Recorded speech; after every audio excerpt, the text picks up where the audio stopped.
Good afternoon, my YouTube friends. It's Margaret here from Orchids and Garden in England.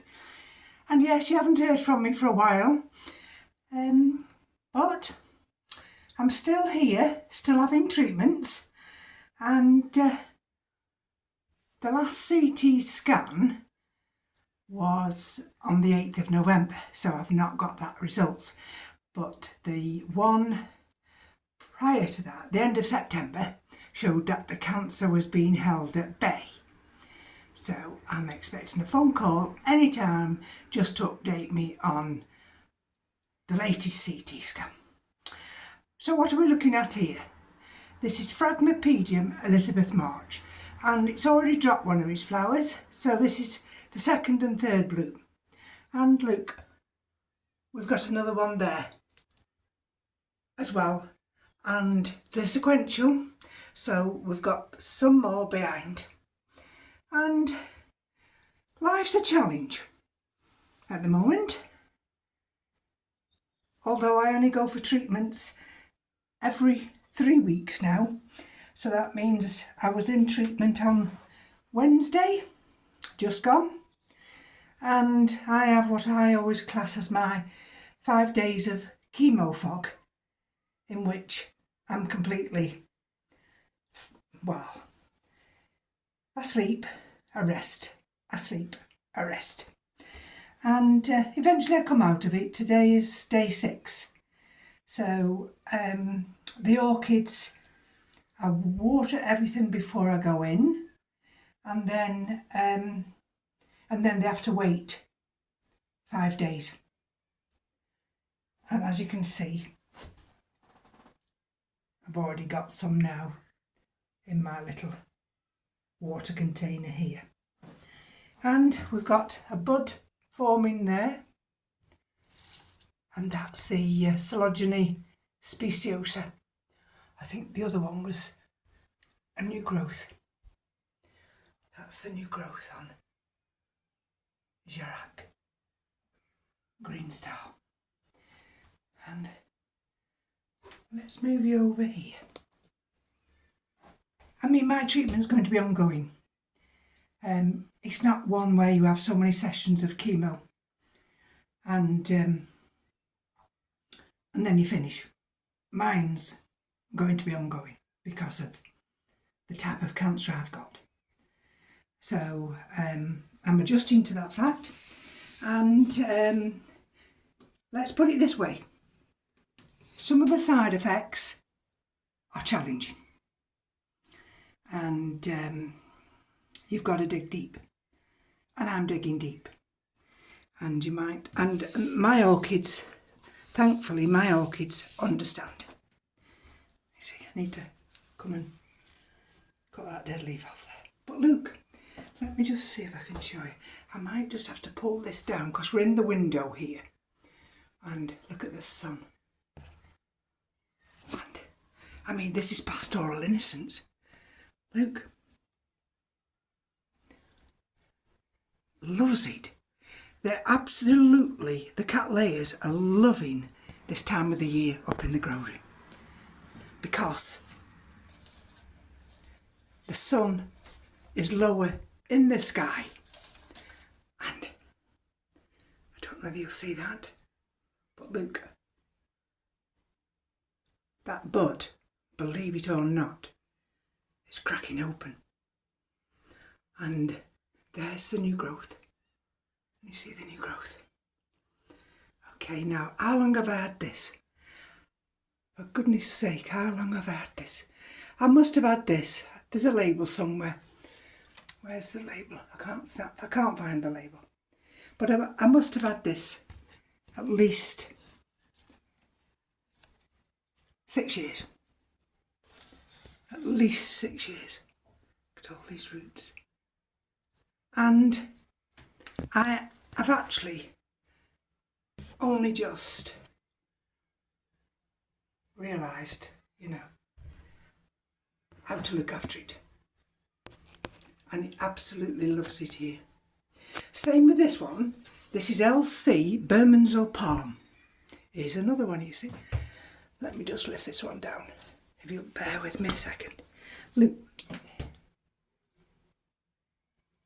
the new growth. Look at that. And there's a sheath in there.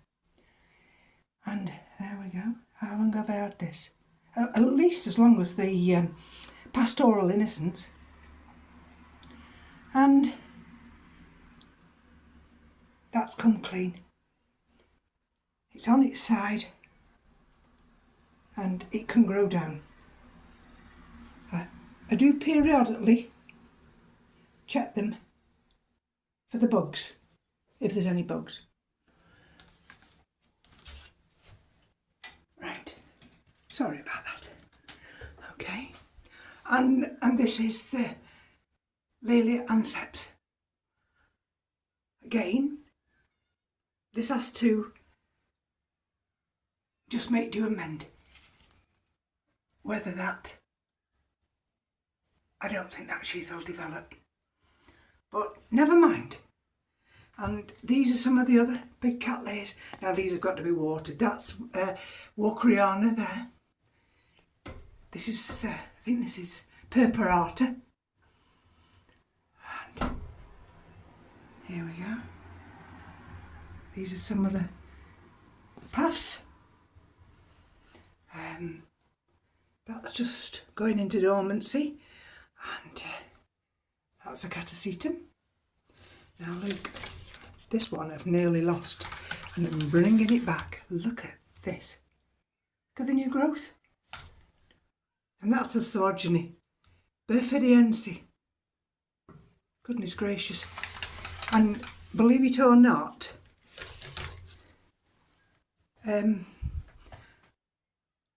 I don't think they mind being dry. I think they quite like having this period of dryness. I mean, some of the other catasetums are here. But look at these. This is the Cattleya persivaliana winter. And it's doing wonderful. There's another one there. That's Brassocatleanthe Gerac Green Star. Okay, so some of them. This one's a little bit worse for wear. And that's RLC 24K. Here we go. This is Dusky Maid by RLC Bruce Randall. This latest growth here, a little bit distressed, but you know, I've checked, there's no bugs.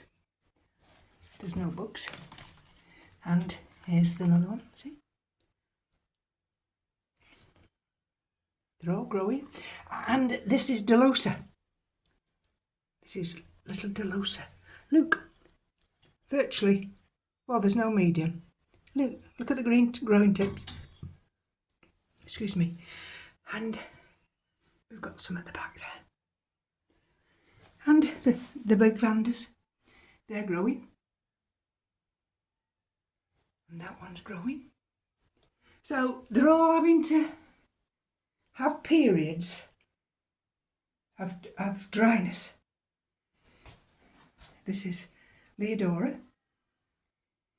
And some Phalaenopsis here. And some Phalaenopsis there. I mean, the Phalaenopsis don't mind periods of dryness. But look, that's the other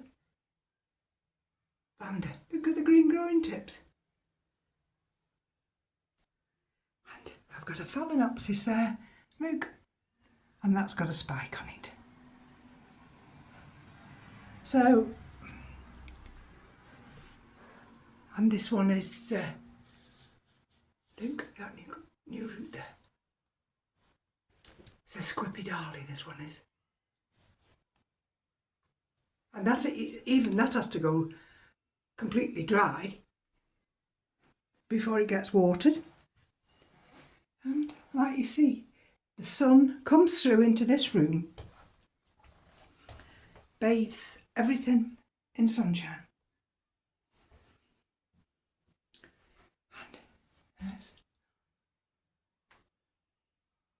So what do? We can only do our best.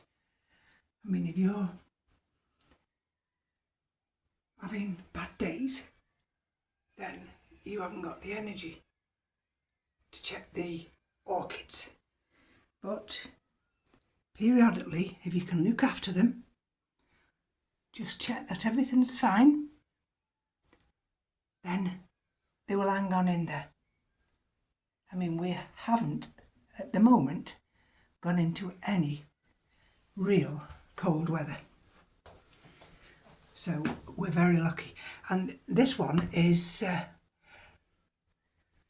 Van der Valcarta. And look, where is it? Look, I've got a new root there. So they're all having to get used to it being drier. And maybe, let's have a look. I'll have to put it's 66%, 21%, 21C, 66% humidity, which I don't think's bad. And the other day I think it was down to 50 something, but there was nothing I could do about that. I didn't put the humidifier on. So it's just a quick update. I'm still around. If you'll bear with me, and periodically I'll come back and give you an update. So let's finish on the blooms. I will be back when this Pastoral Innocence has opened that big bud. And of course, we've got that bud to open there as well. So take care, my friends, and I'll be back. Bye-bye now.